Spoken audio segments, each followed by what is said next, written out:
A Tale of Two Parishes, the Tithe Maps of Barnes and Mortlake. This is a rather strange but popular piece of Derby porcelain from about 1770. What is going on here? We have the farmer on the left with a pig, his wife in the centre holding a baby, and a parson on the right. The farmer's wife is saying to the parson, "If you're going to have our 10th pig, you can look after our 10th child as well." In medieval times, clergy were traditionally paid through tithes in kind, and were entitled to a 10th of the produce of the land, including a 10th of any livestock reared on it. Tithes were levied on all products of the farm, but the satirists tended to concentrate on pigs.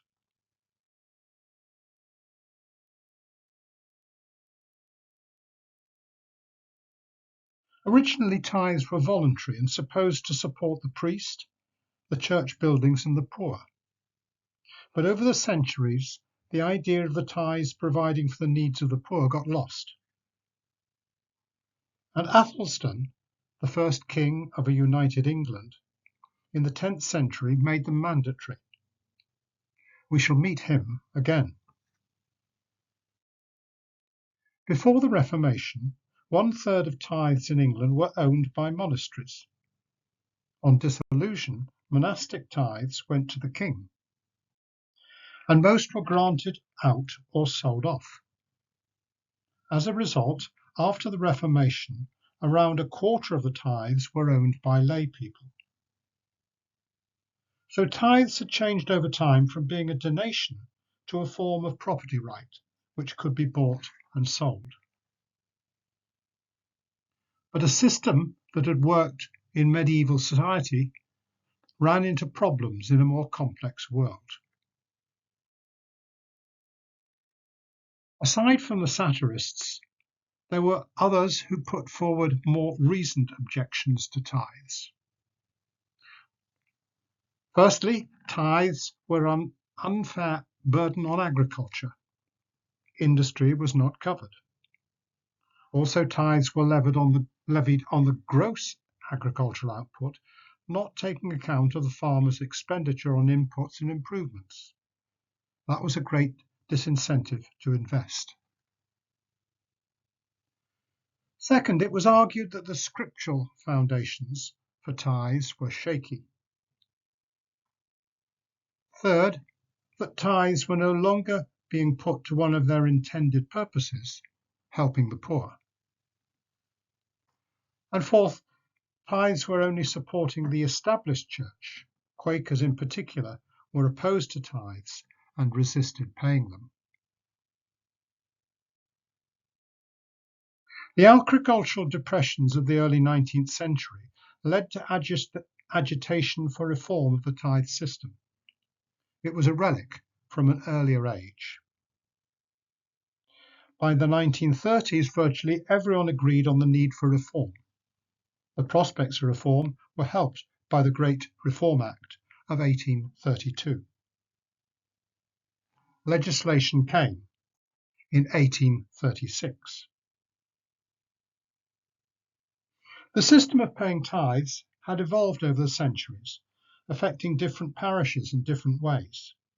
So by 1836, there was no uniform, centrally determined system of tithes, but rather a hodgepodge of arrangements, what we would nowadays call a postcode lottery.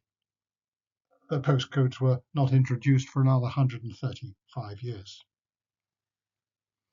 It was not always clergy who received tithes. Some of the tithes were owned by lay people. 1/4 of the tithes were owned by cathedrals. These were usually leased out to a layman who became responsible for their collection. And certainly this was what happened in Mortlake. There is a modern distinction between rectors, vicars and curates, but in earlier times these three sorts of parson were defined by their tithe status. A rector was an incumbent who was entitled to receive all the tithes. A vicar received only small tithes, with some other owner receiving tithes on the main cereal crops. Where the tithe owner was a cathedral or layperson who received all the tithes, they appointed a perpetual curate who received a fixed stipend. In other parishes, money payments had become the custom rather than payment in kind. But a new rector could insist on the full payment of tithes, upsetting the local custom. And the value of tithes and the way they were collected vary considerably between parishes. Mortlake and Barnes had their differences. In Mortlake, the Archbishop of Canterbury, as Lord of the Manor, was patron of the living, which meant he appointed the priest. The Archbishop was also the tithe owner. In 1536, the manor passed to Henry VIII. He gave the manor to Thomas Cromwell and later to Catherine Parr. And he granted the patronage and tithes to the Dean and Chapter of Worcester Cathedral. Tithes brought in about £400, collected by the Lord of the Manor, Earl Spencer, who paid Worcester Cathedral £360 for the right to collect. The priest, a perpetual curate, was paid a fixed stipend of £40 per annum. But he also received fees of around £100 and a voluntary contribution from respectable members of the congregation on condition that he preached a sermon every Sunday afternoon. The parson in Mortlake remained a perpetual curate and only became a vicar in 1868 when the law changed.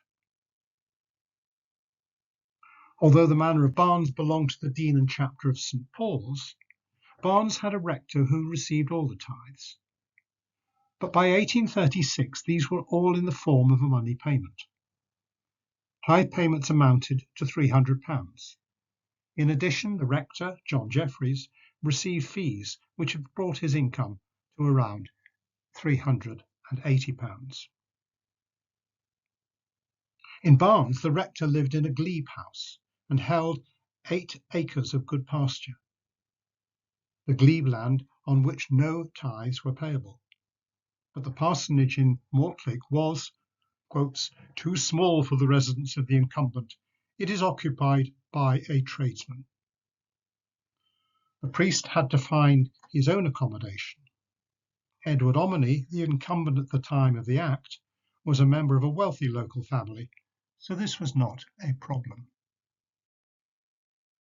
After many attempts at legislation, the Tithe Commutation Bill finally received the royal assent on the 13th of August 1836. But the Act did not abolish tithe payments. Its main provision was to eliminate tithing in kind.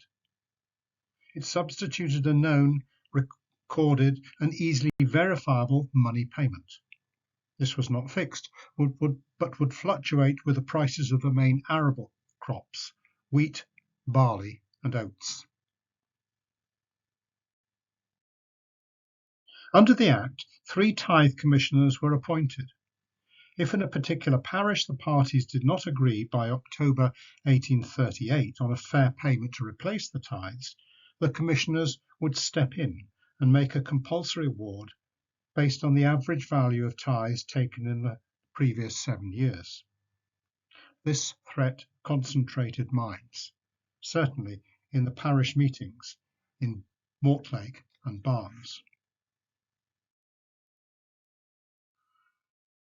The parish meeting was held in Mortlake Vestry on the 13th of November 1838. An aggregate rent charge of £400 for the whole parish was agreed. For the parson, nothing changed. He would still receive just a fixed stipend of £40. together with fees and offerings from parishioners. The rent charge would be around 8 shillings per acre. The Barnes meetings were held in the Sun Inn in August and September 1837. An overall rent charge of £315 was agreed, representing 700 acres at an average of 9 shillings an acre. But there was a supplement of 1 shilling and sixpence per acre for market gardens. A lot of the time in the meetings was taken up with an ownership dispute with Putney over 15 acres known as Barnes Mead or West Mead in the Leg of Mutton Reservoir area. The dispute was resolved in Putney's favour. And this is the map that was shown at the time of the meeting. Note that north is to the left. After the decision had been reached on the total sum to be paid in the parish, this rent charge had to be apportioned. This required a surveyor to map the entire parish, field by field, and work out the rent charge to be paid on each piece of land. So for nearly 12,000 parishes, covering 3/4 of the country, we have invaluable information about the geography of rural England around 1840. Sometimes these maps are very beautiful, and here are 2 examples.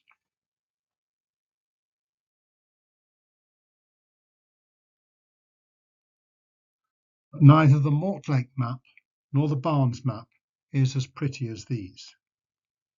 In fact, the Barnes map is in rather a poor state, and it is often difficult to distinguish, in the downloaded version, between features on the ground and tears in the map. Fortunately, there are 3 copies of each map. One for the Tithe Commissioners, which is deposited at National Archives and is available for download. Second for the diocese, which ends up in the County Record Office, in our case, the Surrey History Centre at Woking. With the National Archives version in a poor state, a trip to Woking was needed to clarify some of the features. And the third copy was for the parish, which often got lost. And that's what happened in Mortlake until it was found again in a second-hand bookshop in Sheen Lane in the 1960s. But it's the detail in the apportionment tables that is fascinating. Here's an example showing the landowner, occupier, description, cultivation, area and rent charge on each piece of land. Let's zoom in and look at one particular area, to the north of Upper Richmond Road and to the west of Sheen Lane. There are 3 plots in this area for which information is provided. Plot 184, a house and garden owned and occupied by the Reverend Edward Patterson. He was not the local priest, but minister at Roehampton Chapel, and previously a priest in Derbyshire. Plot 196, a paddock and orchard owned and occupied by Penley's devisees. Penley was a market gardener who had a number of fields, notably one on the site of the old manor house, and now that of Mortlake Brewery. But Penley, and this is his shed, was dead by 1838, and his estate was being wound up. Hence it belonged to his heirs or devisees, mainly his several daughters.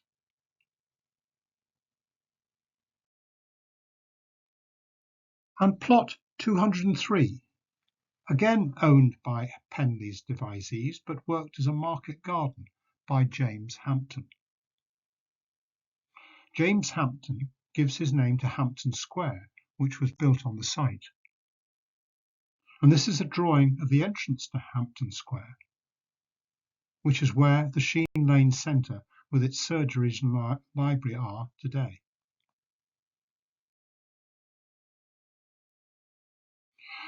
The information available for the Barnes map is shown in the extract here. It's the area south of the junction between Barnes Terrace and the High Street. In the case of Barnes, unlike Mortlake, information is available for all plots, even the small ones paying no tithe. So we have a plot owned by Mary Waring, another one by Elizabeth Waring, 3 plots owned by Mrs. John Fisher, plot owned by Elizabeth Biggs, with 3 cottages on it, and plot 52, where the owner is Mary Waring and described as a malt house. This is Waring's Brewery on the riverbank, but Waring's Brewery doesn't survive as long as Mortlake Brewery. What I've done is to clean up the Mortlake and Barnes map and use them to show the information about each piece of land. But first, this is the area covered by the Mortlake map. The River Thames is in the north, Sheen and Palewell Commons in the south in green. The southern boundary is the northern edge of Richmond Park. Although some of Richmond Park was in Mortlake Parish, the Crown did not pay tithes, and so the park is not covered by the map. The main roads are shown in brown: the Lower Richmond Road, the Upper Richmond Road running east-west, and Sheen Lane running north-south. The buildings are shown in purple, and they are concentrated in Mortlake town by the river and along Sheen Lane. The buildings which still survive today are shown in red. There are 808 numbered plots. Over half have information about the owner-occupier land use and acreage. The others had no entry because they were small houses, gardens, yards, paths, which were not subject to tithe. I have created 3 versions of each map.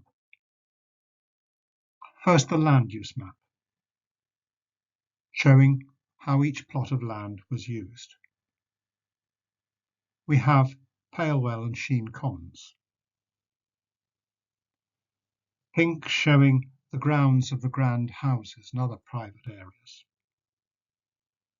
The wealth of the area derived mainly from market gardening.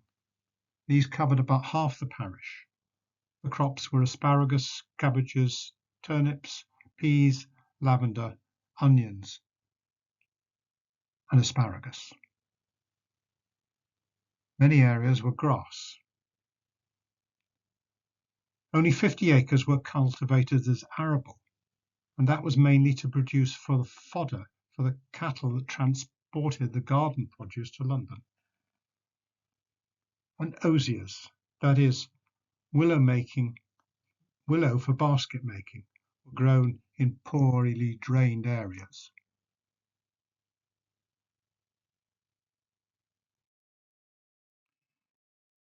The owner's map identifies 9 landowners who owned more than 25 acres. Of these, 2 dominate: General Popham with 267 acres and Thomas Fitzgerald with 195. General Popham, or to give him his full name, William Edward Leybourne Popham, was lord of the manor of East Sheen and West Hall. This was a sub-manor of the manor of Mortlake, but basically the ownership of a large tract of land.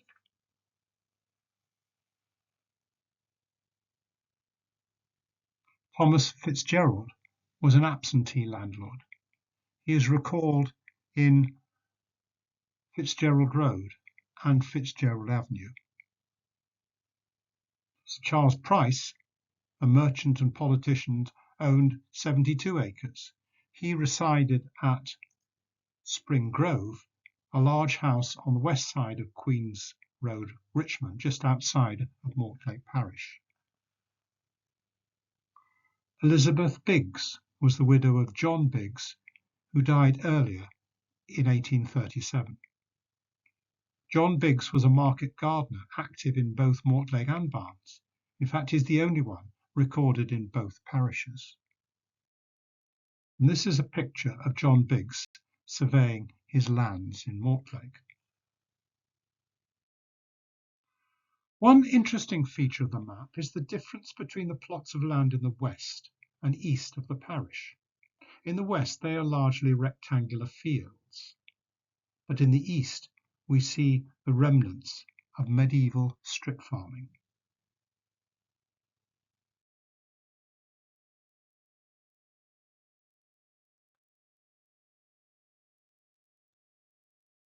So who occupied or farmed the land?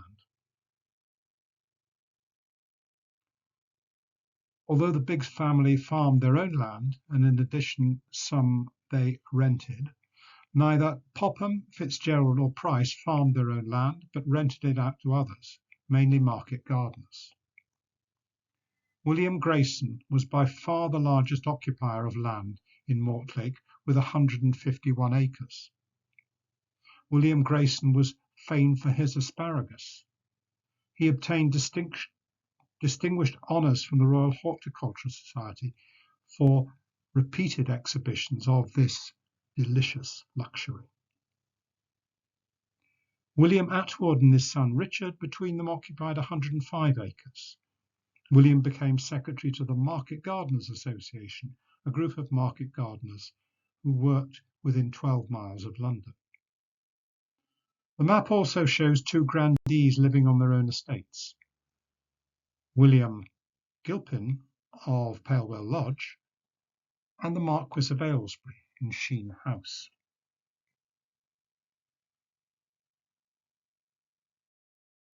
This is the parish of Barnes at the time of the tithe map. The red dotted line shows the boundary with the river in the north and the Upper Richmond Road as the southern boundary. It doesn't include the leg of Mutton Reservoir. This was the subject of the dispute at the tithe meeting. It was a detached piece of Putney until a 1906 Act of Parliament. It shows the main roads, Castleknow, Lonsdale Road, the Terrace, the High Street and Church Road.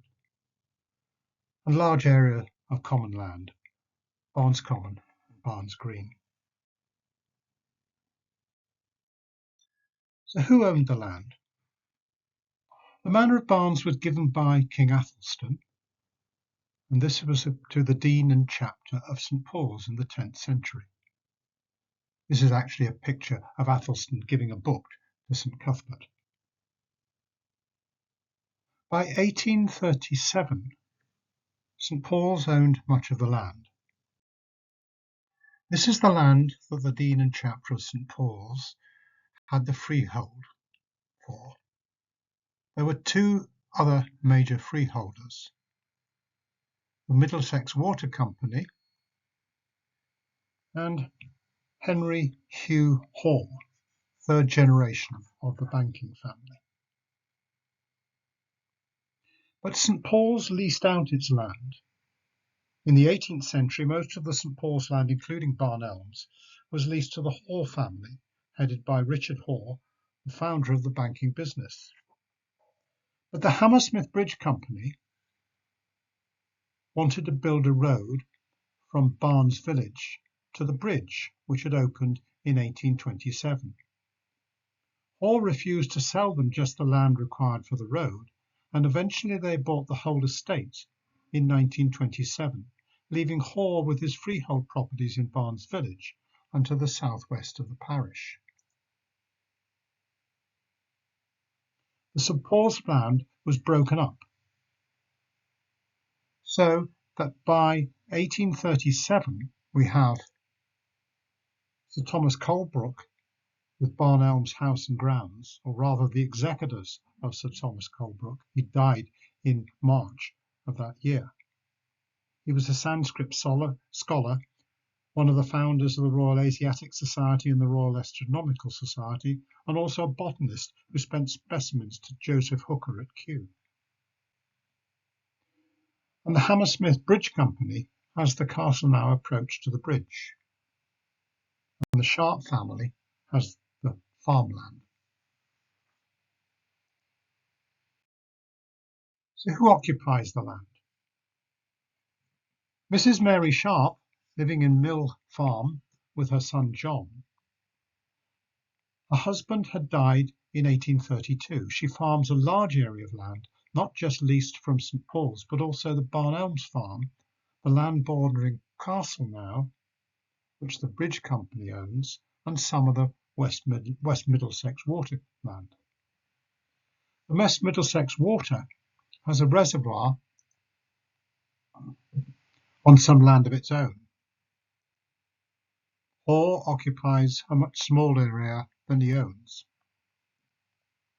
Sir Lancelot Shadwell has Barn Elms, briefly the MP for Ripon.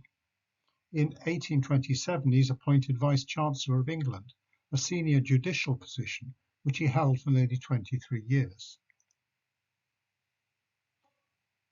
He died at Barn Elms in 1850, aged 71, and is buried in Barnes churchyard.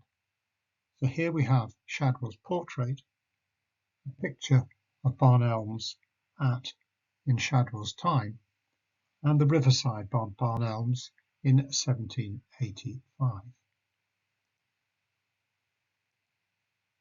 Elizabeth Biggs, who we met in Mortlake. John Biggs had died in 1837, and Elizabeth, his second wife, survives him till 1840, but without children. After Biggs's death, the farm was worked by John Shaler, who had a house on Barnes Green. William and John Bury are market gardeners. And there's glebe and parish land. John Jeffreys holds 8 acres of good pasture and garden. This area is now Hitson Road and Melvin Road, but interestingly not the land which will become Glebe Road, which is the other side of Church Road. And William Lobjot, aged 30 in 1841, and his wife Maria, lived on a farm on Barnes Common. The family came over as Huguenots, and Lobjot's holdings in parish were fairly small, only 30 acres, but he also had holdings in Isleworth and Putney, resulting in 1,000 acres in all. He is famed for his developing cos lettuce, and you can still buy Lobjot cos lettuce seeds from our leading seed companies. So how's the land used? We have Barnes Common and Barnes Green, an area of grassland, private estates, market gardening, but not as much as in Mortlake, arable land, most of the Sharp family is arable, and some osiers, as in Mortlake. And some market garden ground are farmed as arable and not subject to the market garden rent charge supplement. What happens next? West Middlesex Company built 2 more reservoirs in the north of the peninsula. But then the 4 new reservoirs in 1894 are built on the site of the old Barn Elms farm. And of course this is now the Wetlands Centre. And in the meantime, the whole area is developed with housing.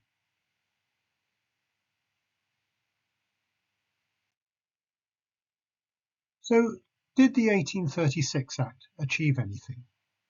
I must admit I'm rather sceptical. The Act only abolished tithes in kind. The rent charge still had to be paid by landowners in cash to establish the established church and other tithe owners. Although payment in kind was usual in the medieval era, by the 19th century I suspect money payment was the norm. One seldom comes across rectors in the 19th century going round collecting pigs, sheep and wheat. But the Act did add clarity. It set out payments that were due. It removed the threat of resorting to payment in kind, which often caused considerable acrimony, particularly when a new rector arrived in the parish and tried to disrupt local custom. But tithes remained a grievance for the following 100 years. There were protests and refusal to pay tithes during the agricultural depressions of the 1930s. For instance, the novelist Doreen Wallace, who was the wife of the farmer Roland Rash at Ruthven Manor in Suffolk, agitated against the high tithe tax that farmers had to pay to the church. And in 1934, her husband refused to pay them. When bailiffs tried to remove livestock from his farm, there was a large demonstration and a tractor was used to barricade the entrance to the manor. 134 pigs and 15 cattle, to the value of £702, were eventually seized, and this is recorded on a stone monument. There were numerous acts about tithes during the 19th and early 20th centuries, culminating in the 1936 Tithe Act, which finally abolished tithes altogether. Tithe owners were compensated and landowners paid an annuity over the next 60 years, and all tithes were redeemed by 1996. But the main legacy of the 1936 Act is the most amazing collection of detailed maps.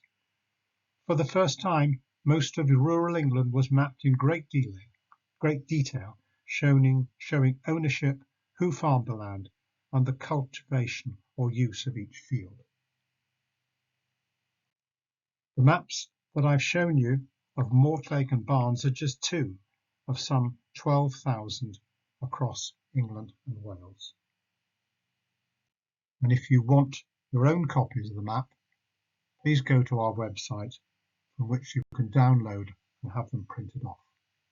Thank you.